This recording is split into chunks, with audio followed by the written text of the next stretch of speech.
Welcome to Pennsylvania Newsmakers, and as always, thanks for watching. Well, what about those holiday spending trends and financial resolutions for the new year? But before we get to that, over 300 sexual harassment lawsuits settled using state tax dollars, all done, rather quietly. Let's get to it. This is Pennsylvania Newsmakers, a fast-paced, unrehearsed weekly discussion with and about the leaders who shape your world. And now, here's your host, Terry Madonna.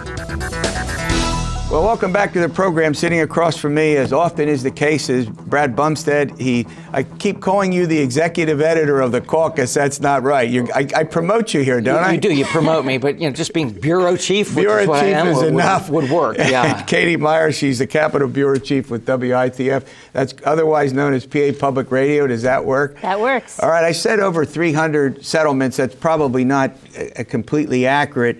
300 cases, 300 situations. Complaints, yeah. Complaints. So, and one of them, a $900,000 settlement? Yeah. What's going on here? So that was reported by the Associated Press, and we've been seeing a lot of these little bits of information trickling out because we've got a lot of right-to-know requests in with, the state with various caucuses. So just trying to track down exactly what's been happening and how it's been kept so quiet. So the $900,000 one is interesting because it was a staff member. It was a regional person with the Department of Revenue. And so somebody works for the Department of Revenue, yes. A staff person in the Department of Revenue. Go ahead. He was a supervisor, Okay. and so he was harassing one of his staff members for something like 20 years. This was a chronic situation. Oh, a little bit of time, like 20 years. No big deal, right? Yeah. Gee So this was, willikers. something that was ongoing. The woman had initially looked for a $5 million settlement, but settled for something smaller. And it's one in a lot of these cases, and we don't know all of. Right. I mean, it's a Right. large amount of money, but we just don't know if there's more stuff like this that's Now, been Brad, happening. this is occurring, as we've been really finding out since, I guess, Harvey Weinstein, right? This all comes It was in in October. That's when this exploded in Hollywood. in the wake of this, but we have it in all three branches of state government. We do, but the distinction in Pennsylvania from other places is in Hollywood, in Congress, in the national media, it's women coming forward and saying, this person did this to me, this man did this, Right. Harvey Weinstein, exposed himself or whatever. But here, it's not that. It's reporters digging into cases, finding obscure court records buried deeply in the bureaucracy where there are non-disclosure agreements and the parties involved aren't allowed to talk about it. It's so hard to get at, but it's more a matter of reporters digging in and investigating and finding cases they can report on. Terry, there's at least there's almost $10 million worth of taxpayers' money that's been paid out since 2001. The bulk of that through the Pennsylvania State Police, which has had some huge cases over there. One was more than $6 million. Wow. So, Katie, Governor Wolf has reacted, and I think other lawmakers have reacted about finding some way to, get these settlements, these complaints. Let me start with that. Complaints worked out, get a settlement.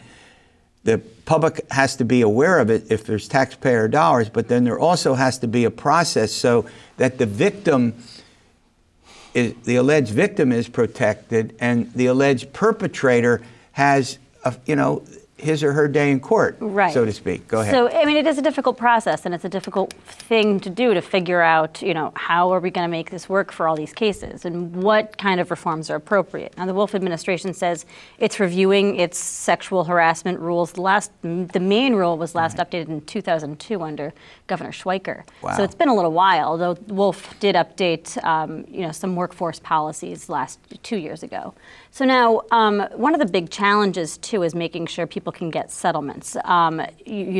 There's been a lot of pushes to not use taxpayer money to pay for these sexual harassment settlements, especially for elected officials. Maybe have it come out of their pension or something. They pay for it. But for like a staffer who's accused and found guilty of harassment of this kind, they can't always pay a huge settlement if that's what's due. So, it's a tough issue. But it could mean, longer waits and less money for victims.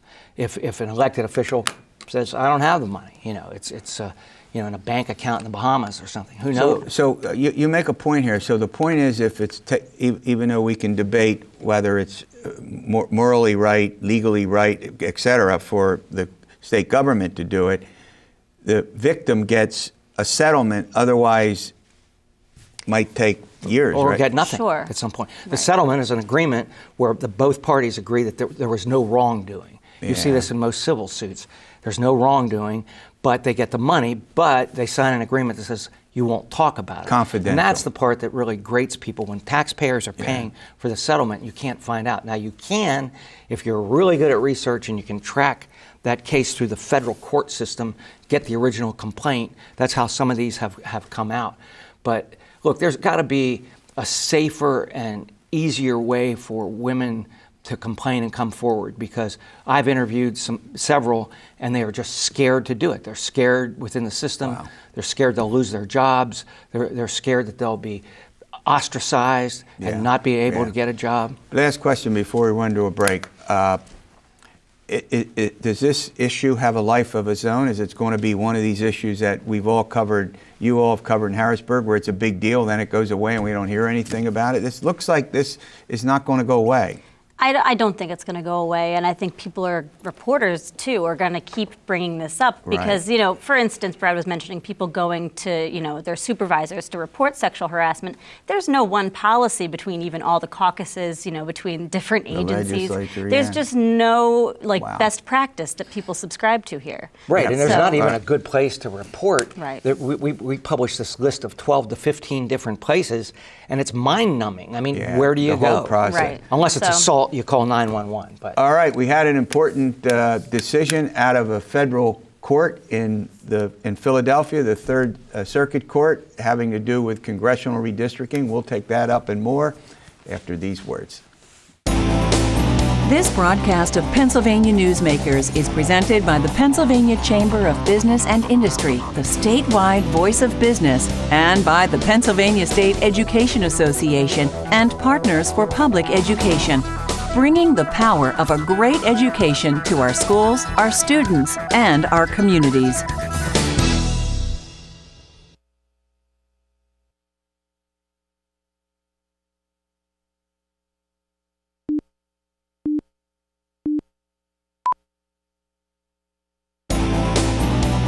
This broadcast of Pennsylvania Newsmakers is brought to you by the Pennsylvania Highway Information Association, the go-to source to learn about transportation projects and issues.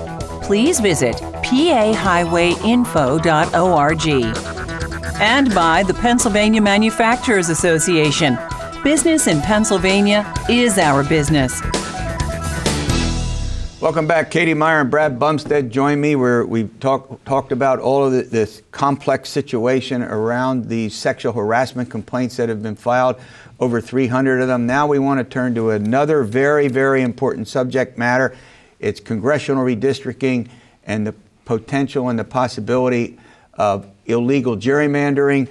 Well, Brad, we had a state court say about 2 weeks ago that the Pennsylvania congressional boundary lines drawn in 2011 did not violate the Constitution. One judge. One judge, that's correct, but still yes. Now before the state Supreme Court, and we had a federal panel of three ahead. judges say that the Republican plan was okay, essentially, that there was politicking in it, but a certain amount of politicking is acceptable. The issue is how far does it go to gerrymandering, that districts become contorted and look like, Goofy kicking Donald and the one that we have now. But it's going to go to the U.S. Supreme Court. Take a look at the 6th congressional district and the 7th congressional in our own state. And the U.S. Supreme Court already has a case with Wisconsin dealing with state legislatures, but it deals fundamentally with gerrymandering. So, in the meantime, the Pennsylvania Supreme Court is expected to rule perhaps in weeks here on Pennsylvania's plan, and there's the possibility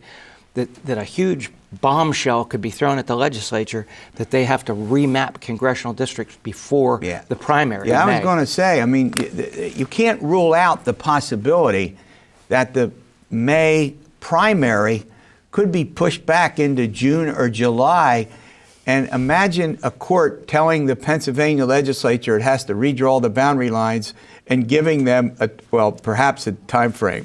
Yeah, that would be, that would be a frankly insane situation. And this whole case, because, in this Supreme Court case that we have coming up, as Brad said, the lower judge did say this, the maps are fine. Now, he's a conservative guy, I think. He's a Republican. Yes. The Supreme Court is 5-2 Democrat. So that if really that has could anything sway to do this. with it. Yeah, And that's a great point. And it becomes a subjective argument after a little bit, because as Brad said, the question here is how much partisan, influence on these maps is acceptable. And there's no legal precedent for any of this, and there's really no clear indication. The Supreme Court has said that political gerrymandering is what they say they call it non-justiciable. Right. We had a case, Via versus Jubileer, back in 2001. The problem is to set the standard. How much can you have 5% favoring one party, 10%, or 15 or 20? There is a new standard. That's been proposed called the efficiency gap. I'm going to avoid that, but go ahead. But the standard all along has been, the degree to which municipalities are broken up, as little as possible is expected, and more importantly, that there's no racist element to this that discriminates against minorities. Right. If you have that's no clearly, good. And that's not at issue here. To my knowledge, this is solely an issue of whether the politicking went too far in the gerrymandering to favor Republican candidates. Okay. It's hard to prove. And I think, there is also a larger issue at hand here, right? Like whether or not our system of redistricting is correct. So that's not what this court case is going to decide. This isn't going to change the system. That's going to have to be done in Pennsylvania. And I want to point out that both parties do it. There's a case before the U.S. Supreme Court involving Maryland's congressional districts. But then we also had in North Carolina a federal court throw out its congressional boundary lines because the court said it did violate the federal Constitution. And Terry, if there's a moral to this whole story, it's that voters need to pay more attention to their state legislative races, because who controls that legislature is going to determine this the next time around, and the time after that. All right, we're out of time. I wanted to get into the governor's election. We'll have to have you all back, but we are inviting all 4 Republican candidates. They all want to replace Governor Wolf. Governor Wolf has a standing invitation to come on the program, as all governors do. We'll get all 4 of the Republicans on at some time before the primary, and we'll be back. Guess what? I want you to check out the holiday spending trends. And do you have your resolutions for spending in the new year? We'll give you some help with that. This broadcast of Pennsylvania Newsmakers is brought to you by the Pennsylvania Credit Union Association. Pennsylvania Credit Unions, where people are worth more than money. To find a credit union that is right for you, check out ibelong.org. And by the Energy Association of Pennsylvania, Pennsylvania's energy information source.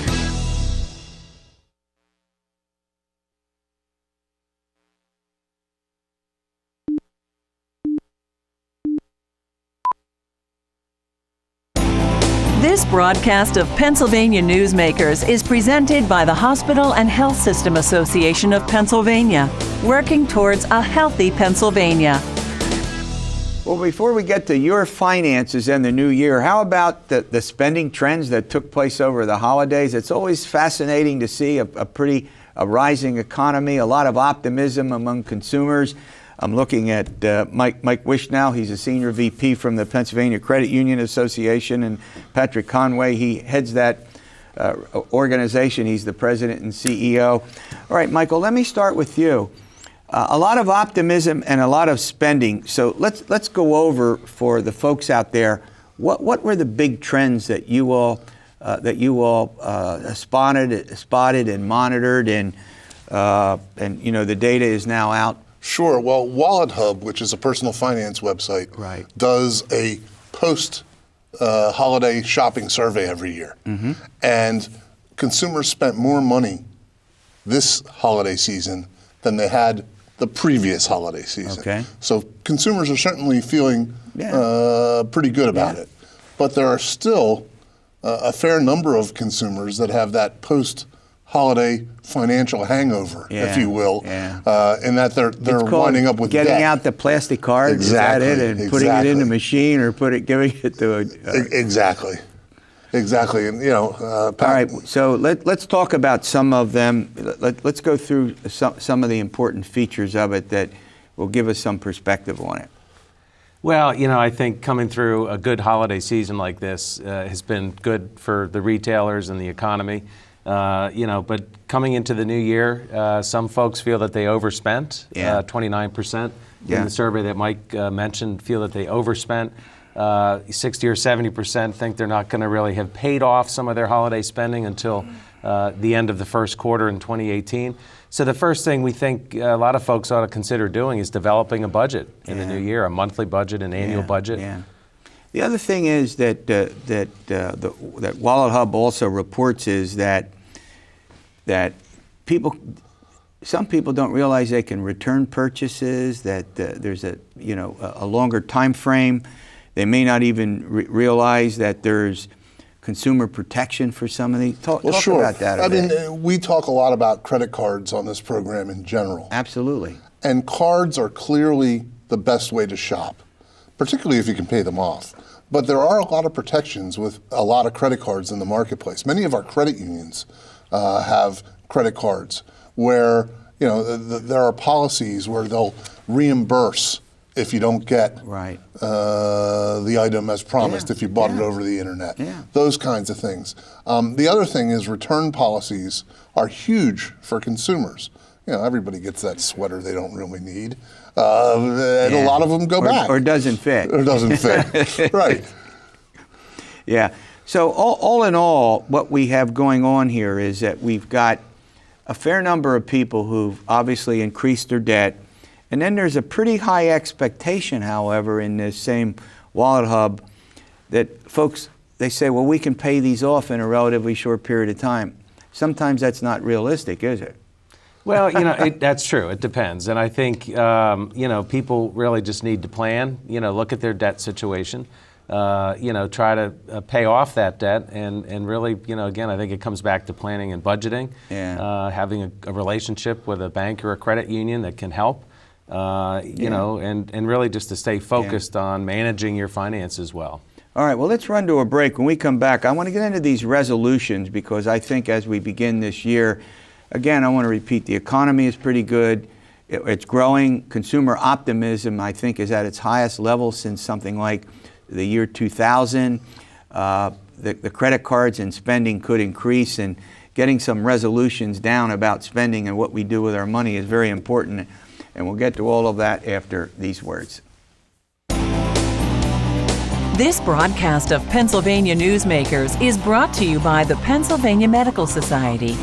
Inspired physicians committed to the good health of Pennsylvanians and the advancement of the practice of medicine. And by the Pennsylvania Healthcare Association, advancing quality, improving lives.